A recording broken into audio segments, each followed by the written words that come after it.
ओम शांति पाल भाई। ओम शांति ईश्वर भाई। पाल भाई, आज की मुरली हम रिवीजन कर रहे हैं और आज बाबा ने आत्म अभिमानी और देहाभिमानी उसके ऊपर पूरी मुरली चलाई है। क्योंकि बाप बोलता है कि मैं पहला ये पाठ पक्का पढ़ाने आया हूँ, आत्मा का ही पाठ पहले पढ़ाता हूँ। क्योंकि सत्युग त्रेता में आत्मा अभिमानी देवताएं रहते हैं, बॉडी कॉन्शियस नहीं होते, तो वही पाठ बाबा पक्का कराते हैं। क्योंकि बाबा बोलता विक्रम होता है कि नाम रूप की बीमारी से, जो नाम रूप की बीमारी फंसते उससे विक्रम होते हैं। तो बाबा खास बोलते हैं कि आत्मा का पाठ पक्का करना है, आत्मा देखना है, आत्माभिमानी बनना है। इसी के ऊपर पूरी मुरली बाबा ने आज चलाई। फिर उसका पूरा चक्र घुमाया, सत्युग त्रेता से लेके ड्रामा का भी राज बाबा ने बताया किस तरह आत्मा पार्ट प्ले करती है।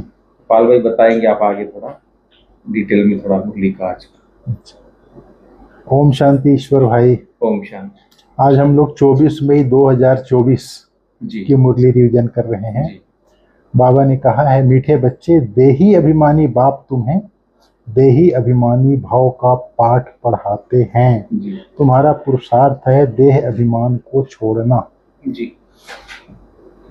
तो ये देही अभिमानी बाप बोला है ना, पहला सेंटेंस, उस समय बाप दादा दोनों है वहाँ। जी। इसलिए देही अभिमानी बाप शब्द यूज किया है। जी। बाप और दादा दोनों हैं, दोनों बैठे, तो इसलिए देही अभिमानी बाप तुम्हें देही अभिमानी भाव का पाठ पढ़ाते हैं। तुम्हारा पुरुषार्थ है देह अभिमान को छोड़ना। जब हम निरंतर देही अभिमानी रहेंगे तब देह अभिमान छूटेगा। कंटिन्यू प्रैक्टिस चाहिए, कंटिन्यूअस चाहिए, कंटिन्यूअस चाहिए। तो भी खिसक जाता है पाल भाई, बीच इतना याद कर तो भी खिसक जाता है। बहुत मेहनत पुरुषार्थ तो है इसमें। नहीं, ब्रह्मा बाबा भी अपना अनुभव सुनाते हैं, बाबा को याद करके भोजन खाता हूँ फिर बुद्धि इधर उधर चली जाती है।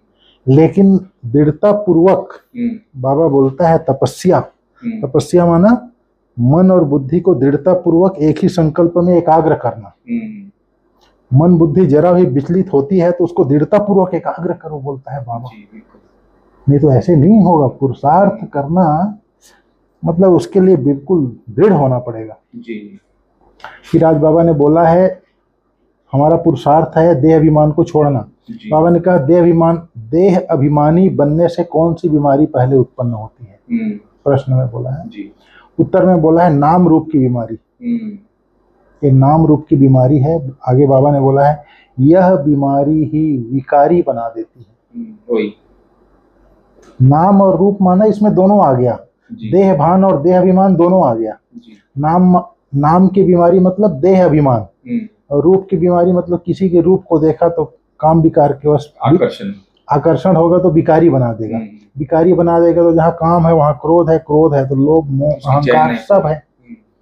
तो बाबा ने कहा नाम रूप में दोनों आ जाता है, देह भान और देह अभिमान।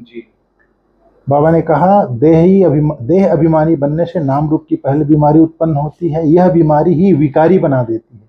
इसलिए बाप कहते हैं आत्माभिमानी रहने की प्रैक्टिस करो। आत्माभिमानी माना मैं आत्मा, मैं शांति के सागर बाप की संतान शांत स्वरूप आत्मा हूँ।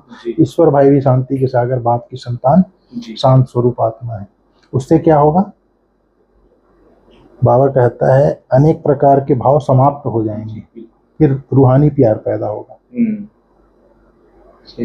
आत्मा देखने से, फिर विकारी भाव उत्पन्न नहीं होंगे।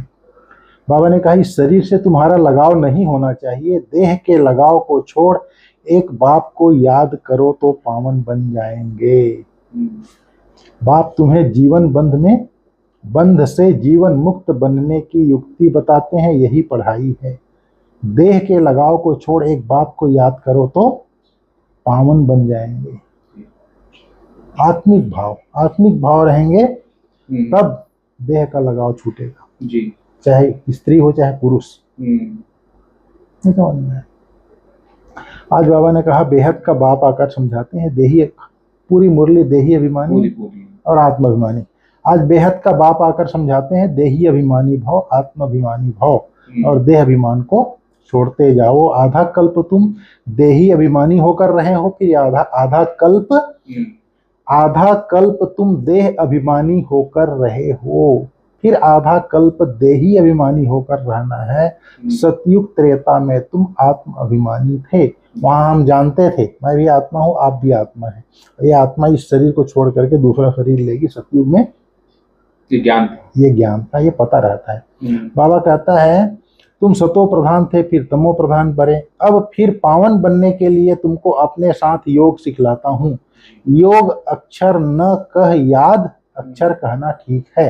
बाबा ने कहा योग शब्द में थोड़ा सा वो हो जाता है, इसलिए याद, जैसे बाप को याद करता हूँ, याद सिखलाता हूँ। बच्चे बाप को याद करते हैं, अभी तुमको भी बाप को याद करना है। आत्मा ही याद करती है। जब रावण राज्य शुरू होता है तो तुम बच्चे देह अभिमानी बन पड़ते हो, फिर जब बाप आकर आत्म अभिमानी बनाते हैं, देह अभिमानी बनने से नाम रूप में फंस पड़ते हो, विकारी बन जाते हो, नहीं तो तुम सब निर्विकारी थे। बाबा ने कहा नई दुनिया में सिर्फ भारत ही था, भारत जैसा पवित्र खंड कोई बन ना सके, फिर भारत जैसा अपवित्र भी कोई नहीं बनता। बाबा कहता है जो पवित्र था वही फिर अपवित्र बनता है, फिर पवित्र बनता है। तुम जानते हो देवी देवताएं पवित्र थे, फिर देवी देवताएं पुनर्जन्म लेते लेते अपवित्र बन गए। फिर बाबा कहते हैं, बाप समझाते हैं मैं बहुत जन्मों के अंत के जन्म में आता हूँ, यह पहला नंबर ही जिसके तन में बाबा प्रवेश करता है, यह पहला नंबर ही 84 जन्म पूरे कर वानप्रस्थ में आता है, तब मैं उसमें प्रवेश करता हूँ, बोलता है बाबा। जैसे हमारी आत्मा तो एक आत्मा है ना, ज्योतिर्बिंदु। जब माँ के गर्भ में थोड़ा सा पिंड होता है, 4-5 महीने का होता है, तब उसमें आत्मा आके प्रवेश करती है। उसी प्रकार परमात्मा आकर के ब्रह्मा का तन जब बुजुर्ग होता है तब उसमें परकाया प्रवेश करती है। फिर बाबा ने कहा है, यह भी समझाया है, ब्राह्मणों का कुल होता है, डिनाइस्टी नहीं होती ब्राह्मणों की। ब्राह्मण है चोटी, चोटी देखने में आती है, फिर ऊंचे ते ऊंचा पढ़ाने वाला है परम पिता परमात्मा। बाबा कहता है वह सब मनुष्य जो दुनिया वाले पढ़ते हैं, मनुष्य मनुष्य को पढ़ाते हैं, लेकिन पढ़ती तो आत्मा ही है। परंतु देह अभिमान के कारण अपने को आत्मा भूलकर कह देते हैं हम फलाना मिनिस्टर हैं, यह हैं। वास्तव में है तो आत्मा, बोलता है बाबा। आत्मा मिस्टर और मिसेज के तन में पार्ट बजाती है, यह भूल जाते हैं। नहीं तो आत्मा ही शरीर से पार्ट बजाती है। कोई क्या बनते हैं, कोई क्या बनते हैं। बाबा ने आज खास बोला है। बाप समझाते हैं मैं वृक्षपति आता हूं तो भारत पर बृहस्पति की दशा बैठती है, उच्च से उच्च बन जाते हैं। फिर रावण आया है तो राहु की दशा बैठ जाती है। भारत का क्या हाल हो जाता है राहु की दशा होने से। बाबा अभी बाप समझाते हैं सतो प्रधान बनना है, इसलिए माम एकम याद करो। आत्माओं का बाप तो एक ही है, सब ब्रदर्स हैं, क्योंकि हम आत्माएं एक बाप के बच्चे हैं। भल कहते भी हैं हिंदू मुस्लिम भाई भाई, परंतु अर्थ नहीं जानते। कहते हैं लेकिन नहीं जानते।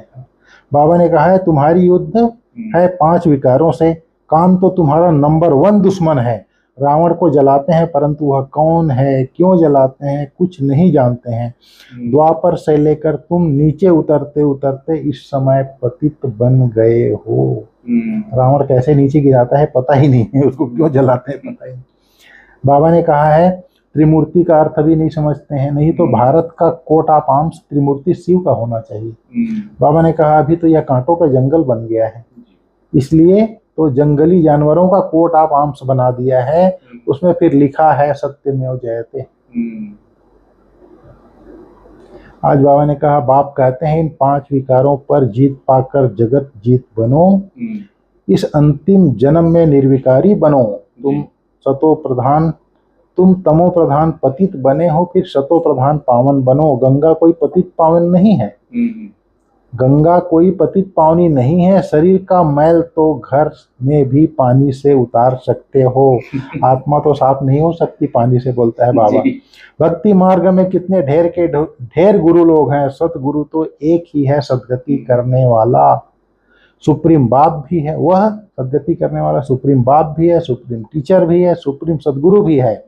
वही तुमको सृष्टि के आदि मध्य अंत की नॉलेज सुनाते हैं। आज बाबा ने सार में बोला है सतो प्रधान बनने के लिए सिवाय बाप के और किसी को भी याद नहीं करना है। अगर सतो प्रधान बनना है तो क्योंकि ये सृष्टि का चक्र है ना।